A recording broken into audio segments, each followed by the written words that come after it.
One of the big difficulties I found was realising how pieces of legislation intersect.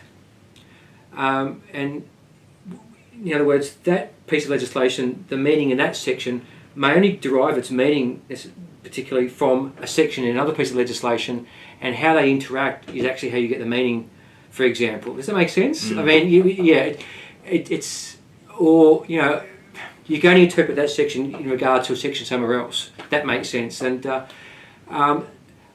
that was very, very difficult for some students to get still, and particularly in property law, there's a number of provisions that relate to the same matter sometimes, Real Property Act versus Conveyancing Act, and it becomes quite confusing. When we try to work on that by developing little models with them and saying this section and, you know, see this, see that.